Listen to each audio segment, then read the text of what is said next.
Hi, bookworms. Welcome to Best Book Ever, the podcast where we talk about your favorite book. I'm your host, Julie Strauss, and my guest today is Casey Starnes. Casey splits her time between raising 3 kids and running a Disneyland and Disney World planning site. How's that for a cool job? Casey describes herself this way. She enjoys Oscar-nominated movies, avoiding confrontation, eating an obscene amount of lima beans, pretending she likes to work out, annoying her husband, and traveling. I love everything about Casey except that part about lima beans because that's just weird. We had a really fun conversation, and I'm so happy that Casey is here with me today to tell me why The Catcher in the Rye is the best book ever. For more information on how to support this podcast, check out my Patreon. For about the cost of a latte, you can have access to exclusive interview clips that are only available to my patrons, advance access to the books we discuss, and more. Go to patreon.com, that's patreon.com/bestbookever, to learn more about how you can help me keep the candles burning over here in my reading cave. Now, back to the show. Hi, Casey Starnes. Welcome to Best Book Ever podcast.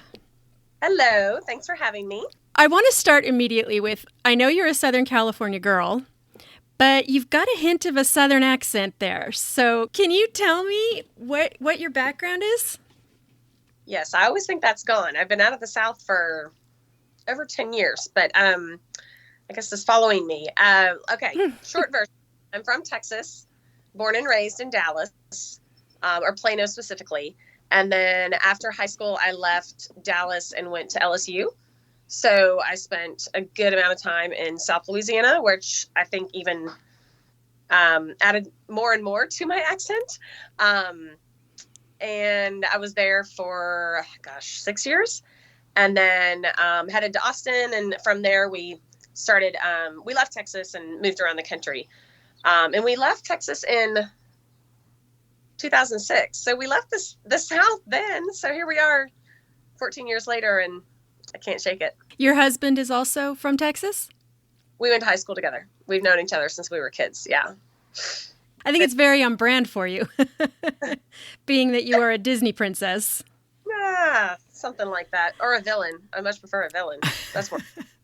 So tell us a little bit about your job, because I think you have what sounds like the best job on the planet. I've heard that. I have heard that. I blog about Disney parks.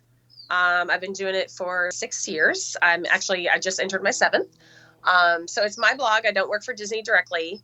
I'm not affiliated with the Disney company, but I do partner with them quite a bit. And I have an immense respect for the parks, both Disneyland and Walt Disney World.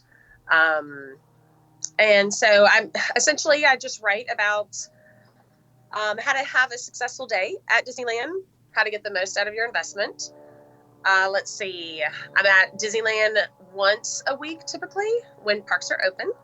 And then I'm at Walt Disney World 4 times a year now. And from what I hear, that if we find you in Disneyland, you'll give us candy from your magical purse. I have a lot. I carry a Mary Poppins bag around with me. And if I don't have candy, I have bubbles or any other treat that you might like. So you publish these magical guides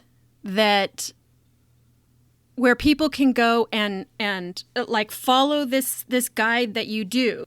If you follow my instructions, and you have to do a lot of what I tell you, you have to arrive super early, an hour before the park opens. Not everyone likes that. But if you do that and do exactly what I tell you, then you should be able to ride any attraction with a 20-minute wait or less. Wow. Which is pretty good. And so I test the strategies out to show you that it works, to show you, what order I went through. I also make a ton of notes on a mistake I made here or there, or this happened and let's say Space Mountain was broken down. So because it was down, I chose to do this, this, and this. And so not that everyone's going to read every one of my tests, but if you do, you'll hopefully pick up on some tricks that I did just based on how the day played out, because every day is different. There's never like strategy. Mm-hmm. So, it's fun to go through. when I detail out those posts, I don't know if you've seen those, like they're marathon posts. Oh, yeah. A lot of people like them. And then every now and then I'll get a little bit of pushback saying that I'm ruining the magic or, gosh, I shouldn't have said that so snarky. Or this isn't how Disney parks should be. Well, whether it should be or not, this is the reality of Disney parks. The popularity is so huge that you really do need to know what you're doing before you go in. I mean, you can wing it. You can show up at noon and hope to get on a couple of rides, but you'll do exactly that. You'll get on 2 rides and go home disappointed. Mm-hmm. So, with the investment that Disney parks are today, I feel like a lot of people, more and more people, seek out help so that they do get everything they want out of their trip. And what I have learned from following you online is that there is such an incredible community of Disney bloggers like you. I mean, the obsession for Disney kind of blows me away. Yes. It's fun to find something like that you're just truly passionate about. And I didn't grow up, as we were talking about before we started talking on the podcast, I didn't grow up with Disney. I didn't grow up going to Disney parks. So this wasn't part of my childhood. So I don't even know if I would say I fully understand the entire Disney culture, but I'm learning and I see how passionate people are for it, which really encourages me to do better. And it puts a lot of pressure on me to do well. You didn't grow up with Disney. Did you grow up in a reading household? Were your parents readers, or were you a big reader when you were a kid? My mom was, yeah. She always had a book. Nothing that I would read now. I don't even remember anything specific. But yeah, my mom read. My dad didn't. I was one of 6 kids. My mom stayed home. My dad is an engineer. So we had a, pretty modest childhood. I remember my mom always having a book. I hadn't thought of that until you asked me, but yeah, my mom. I didn't love reading when I was younger. I was super busy braiding hair and making signs, being a cheerleader and other important stuff. So I wasn't like a bookworm at all. Uh-huh. And I didn't really get into reading until maybe my 3rd year in college. And it's been a love of mine on and off throughout my life. And that's not fair, actually. I fell in love with reading in a really big way in college. And then I've tried to read since then. And once I started staying home with kids, I read all the time. And I averaged 1 or 2 books a week at that time and couldn't get enough for several years. Maybe, I don't know, 5 or 6. Once my kids, were kind of in a state where I could do that and they were napping and I would read. And I'm sure you are, 100 times more dedicated than me. But, I was one of those people who started a book and didn't sleep because I couldn't put it down. And I remember during that time, I couldn't go to sleep if I wasn't immersed in a book. So if I finished a book, I had to start another. Like I couldn't just close the book and go to sleep. What was I going to think about? Yeah. So how did you come across Catcher in the Rye, the book we're discussing today? Gosh, that's an interesting story. So in high school, I would love to figure out what my syllabus was in high school, because I feel like I was assigned Catcher in the Rye. And like every other book in high school, I somehow did not fully read. Mm-hmm. And I don't know if I existed on Cliff Notes or what happened, but I was a straight A student and I always excelled in school with very little effort. And, I was in good classes. I'm fairly smart and I could get by without a lot of effort. But how do you get by in a book if you haven't read it? Like I think back to that and I'm like, how did I do this? Anyway, I feel like I was assigned to it at some point. And so I guess it was my 3rd year in college. This is what I was referring to earlier. And I took a semester off and I felt like my brain was just not moving. I just felt stifled. And, 3rd year in college, I was still young and dumb and going out a lot and drinking. And I just felt like I needed something that made me think. And, there's not a lot of stimulation in college other than, education wise, if you're not in school. So I thought back to my high school reading list, and I felt like Catcher in the Rye was on it, and I made a list of the other books that I should have read. And that's when I read Catcher for the first time. And I fell in love with it. Absolutely Really? fell in love. Yeah. Yeah. And is it a book that you reread often? I read it. Okay, so I read it in college. My husband just, we cleaned out my closet yesterday. He found another copy of it. I have a copy in front of me. I feel like I've had several copies, which means I've read it several times over the years. But I don't think I had read it. I think I read it like 3 years ago, and then again a couple months ago. So I probably read it 3-4 times. Uh-huh. Not one that I have like on rotation, but it's one that I enjoy going back to. I have I'm sure we'll cover this, but I absolutely adore Holden Caulfield. You named a child after Holden Caulfield, is that correct? I wanted to. Okay. Yeah. Carter is his name. And I wanted to name him Holden after Holden.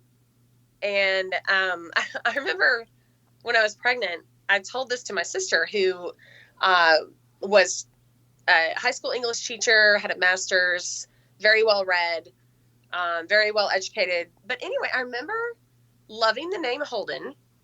And I remember my sister Caroline saying, I have to tell you, he is not the most loved character. Not everyone loves him. Not a whole lot of people like him, actually. And I was like, what? Why? And I still don't totally understand. Mm-hmm. But she just kind of warned me about that. Like, that might not be what you want to do with that. And then, as the years went on, I kind of read, there's a lot of controversy behind the book. And there's a lot of, a few bad things happen, because of inspiration from the book. And I don't know if that was exactly what she was referring to, or just, his snarky nature didn't sit well with a lot of people. Mm-hmm. I don't know, but I remember hearing that and thinking, well, one, that's not going to stop me, but two, that's really interesting. Mm-hmm. Ultimately didn't use it though. What do you love so much about him? Oh my gosh. I hadn't read, when I read the book, I had not experienced a character quite like him in anything that I had read. And I love, in literature, in life, online, real person, whatever the case is, I love anyone who is unapologetically himself. And I feel like Holden Caulfield is absolutely that. And when I first read it, I couldn't have articulated that. I didn't identify exactly that that's why I loved him so much. But as I got older, I kept noticing that I was drawn to people like that, that were very in tune with who they were. They were authentic, and they weren't ashamed of their flaws. And I aim to be like that. I don't know if you see, within my writing on my site or on social media, I spend a lot of time making fun of myself. And, no one likes a joke more. And no one likes a joke at my expense more than me. It's just, it's funny. When something's funny, it's funny, whether it's embarrassing or not. So I try to embrace all of who I am, flaws and more. And I'm not scared to share that with people. And at 16, I felt like Holden had a grasp on who he was, even though he's still had a lot of maturing to go.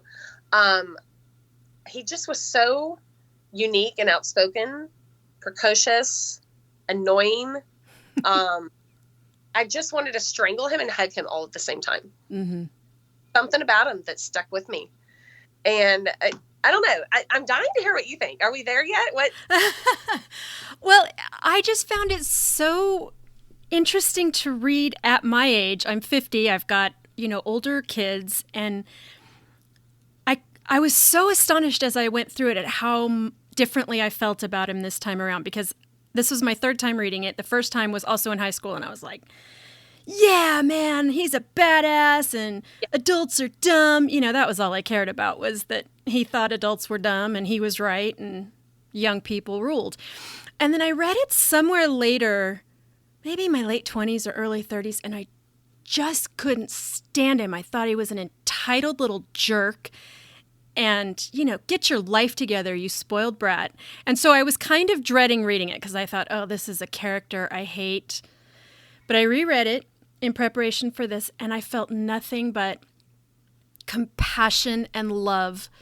I think I was reading it as a mom because I was reading it going, he is an interesting, funny, sensitive kid, and he's clearly clinically depressed, and he just needs to be loved. And it was such a joy to read it this time and to rethink him with empathy in my heart for him instead of irritation. I was not delighted by it because I do think it's a sad book, but it made me so happy to see him differently. It's almost like every time we grow and go back to it, he's a different person, which I thought was so wonderful. I could absolutely see that. I hadn't thought of it like that. But depending on your age, you really might see him in a different light. I think that Holden is broken, and I think he is a master at self-sabotage. And he can't, I don't know if he just can't figure out why he keeps screwing up or if there's part of him that kind of enjoys it and that's what he grasps onto, because there's something really, really complicated about him to where I don't think he wants to succeed. I think Pensy was his fourth school, I think. And he just kept screwing up and he knew he was doing it. He talks throughout the whole book about how he's screwing up. And he had successful people around him. His roommate, Stridlater, that he hated for every reason that he could. Successful. And the guy next door, I can't remember, he had those awful hygiene issues. I can't remember his name. It's not like he surrounded himself with failures, but he sure didn't mind screwing his life up. Yeah. He had so many flaws, and I think that there's also a very endearing side to him, and that comes out in surprising ways in the book. And every time I read it, I see more of this sweet kid that's desperate for love and really just companionship. And now that's not to say that he couldn't have it. He could. But he's in such a tornado of hurting himself and screwing up his life, he will never get to where he wants to be ultimately. There's two examples in the book that break my heart every time I read them. And one of them is when he's in the cab and he keeps talking about the ducks, and the cab driver's just like, why do I care? I don't care. And I think he says it twice to the same driver maybe, but then ultimately he asks, I think that same cab driver, if he wants to stop off and get a drink with him. That breaks my heart every time, because you can see, he's just desperate for any sort of companionship, even though he's pushing everyone around him away. If he studied in school, if he just gave any effort, he could have a normal life. He could have normal friends, and then he'd have all the companionship that he wants. But he is just, as you said, depressed, and just, he's in the book. It seems like he is unable to do what he needs to do. Mm-hmm. So I think that there's a really sweet, vulnerable side to him. The way that he treats his sister, Phoebe, I think is precious, and he's seeking her out, and that says a lot about him. The record that he bought for her, there's a lot of sweetness to him, but even that he can screw up, like he'll do something sweet, and shortly after he'll screw that up too. So I've screwed up a lot of my life. Maybe that's why I like him so much, Yes. Stupid stuff. I remember my high school teacher. This is the only thing I remember about it from high school, because I had one of those great high school English teachers. And I remember him saying that the climax of the book is that record when he breaks it. And I didn't get it at the time because I just kind of thought, I don't see what the big deal is. He just broke a record. Buy a new record. What's the big deal? Yeah. But this time, that scene broke my heart this time because I just thought, oh, this kid, he's trying. He's trying. It made me love him so much that he was so sad about the Ducks and he was so sad about the record. I really, really liked him this time around, and I just was not expecting that. I'm so glad. And Yeah. I like I said, a lot of the different perspective that one might have based on your age. And that's absolutely, I could see you in your 20s like, kid's a horrible person. I'm out. Good luck. But maybe because we're moms, and I have a 19-year-old boy, and Holden was 16 in the book, and I have a 14-year-old boy. So I know those years, and and this is a kid who had a ton going for him. Yeah. He had an advantage that he could have had, and he still managed to screw it up. It's always an interesting story, the poor little rich kid, which I think is done well here because it can be so tiresome. But when you're reading it in this situation, there's a depth to it that you realize everyone has sadness, everyone has pain. Money helps a lot of things, but it doesn't help everything. Didn't help this kid. Obviously, yeah. Yeah, that's right. I just want his mom to show up for him and give this kid a hug. That's what I kept thinking the whole time. Please let me call your mom. I know. And I want to know more. I want to know before, I want to know after, because the book was only 3 or 4 days, I think. I think it spanned. Yeah. And then he doesn't tell us what he does, when he leaves. So we're left thinking about that. And we don't have a whole lot of background on him. Right. He talks about his older brother. Yeah. Is that right? Right. Yeah. The perfect older brother. And so I wonder if that really, affected him as well. Yeah. I have a 19-year-old that is very accomplished, athletic, smart. He was runner-up homecoming king, captain of the basketball team. So I can see my middle kid as the Holden live up to that sort of perfection. And it's not perfection, but you know what I mean? Like it can look like perfection. I mean, the other thing of it is that I just glanced at this, my copy of it. So if it's published in 1945, the other thing I kept considering is this was just a time where people did not talk about mental health, particularly men. And what a straitjacket that is to not have that language to say, I am not coping. It just didn't happen in those days. Well, as you said before, he had everything going for him. He had all the money. He had all of the things that most of us want and feel like are the easy way to get through life. Mm-hmm. It still didn't work for him. So there's something deeply wrong with, his thought process, depression, whatever it was that he was suffering from, obviously just steered him in the wrong direction. Mm-hmm. And I'd love to see how Holden grows up and, when does he get it together? Or does he? Or, I'd love to see how that plays out. But yeah. I like to think he was probably one of those really progressive dads. So say he had kids maybe 5 years later, he would have been like a 1955 dad. And he would have been that sort of crazy dad who would say things like, son, I understand how you feel. And everybody else would be like, your dad's weird. Because he probably turned into a real talker to his kids, his own kids, because he understood their feelings. Yeah. And he, as we said before, he was desperate to connect with people, desperate for companionship. I can see that, just really at everything. So he's interesting, for sure. Well, Casey, I think your take on it is going to convert a lot of Holden haters. Who are you people? Get on board. You monsters. Exactly. I'm going to start a hashtag there.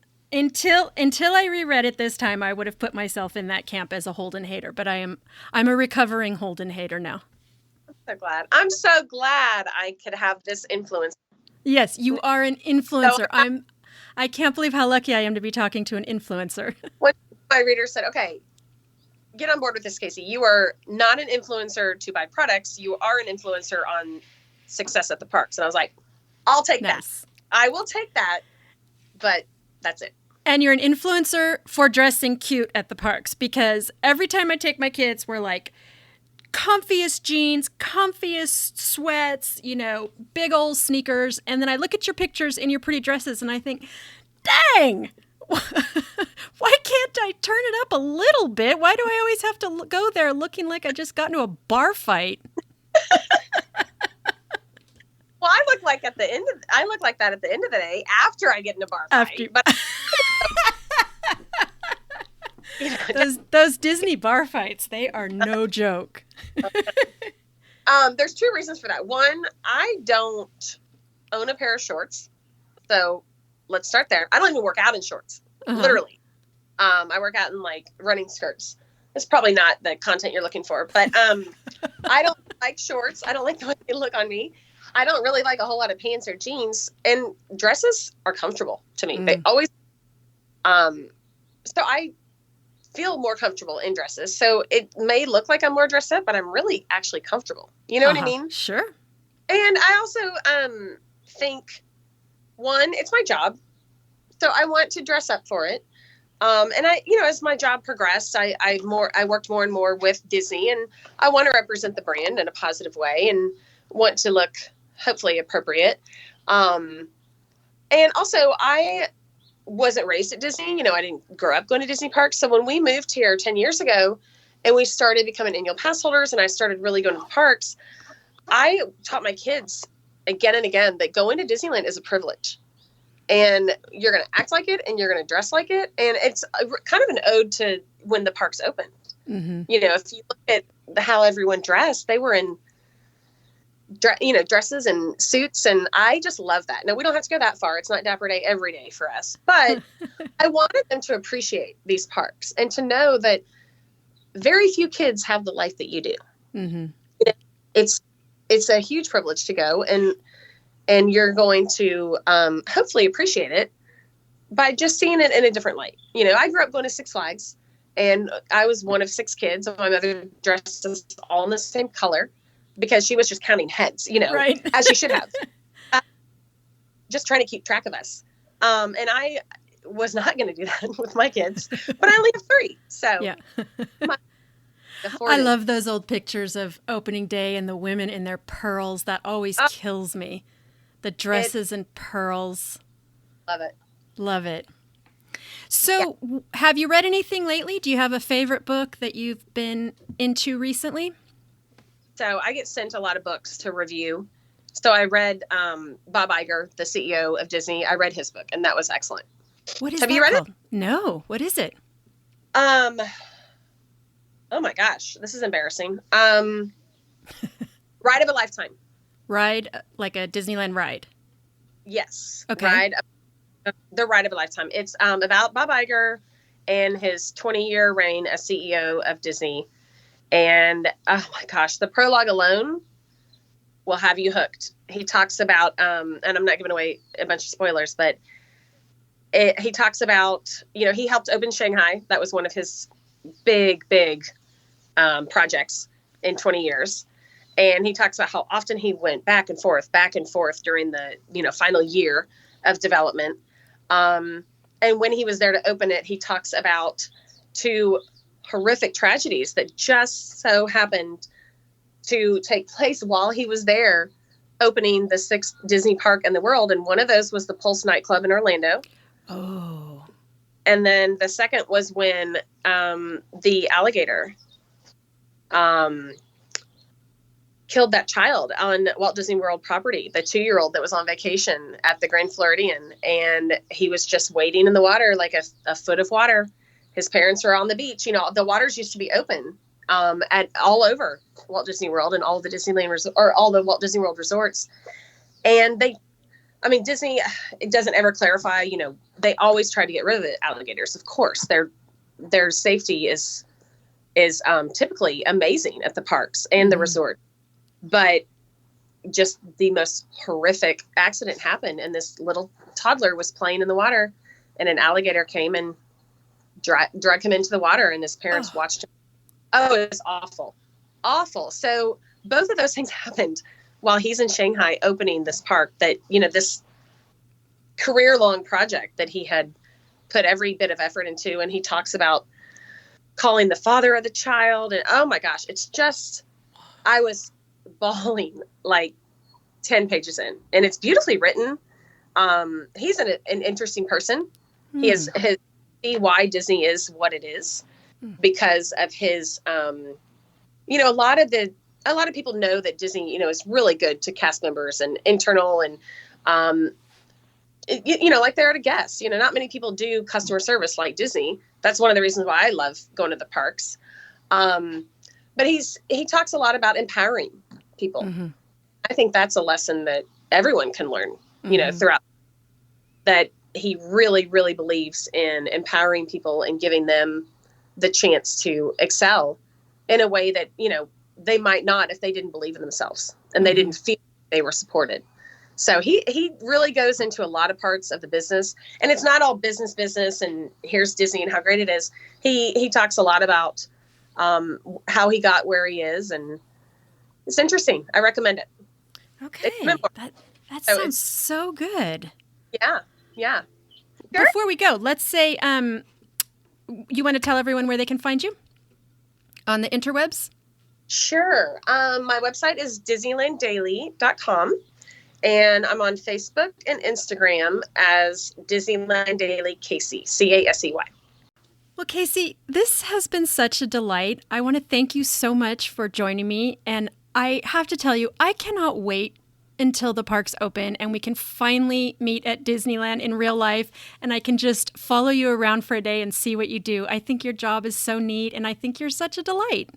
Aw, well, thank you so much for having me. I can't wait to. How many times have we tried? I know, 1,000. Yeah. About times as we tried to hold this interview. I know. Right? It's just kind of incredible that with as often as both of us go to Disneyland that we cannot connect there. It'll happen. It will happen. Thank you so much. Thanks for listening, book nerds. For more information on this episode and links to all the books we discussed, please go to our website, bestbookeverpodcast.com, or follow the podcast on Instagram at bestbookever. I'm your host, Julie Strauss, and you can find me everywhere as Julie Wrote a Book. If you enjoyed this podcast, please share it on social media and leave a review on whatever podcatcher you use. Reviews really help our visibility to new listeners, and we are grateful for every one. Thanks for joining me today, and I will see you at the library.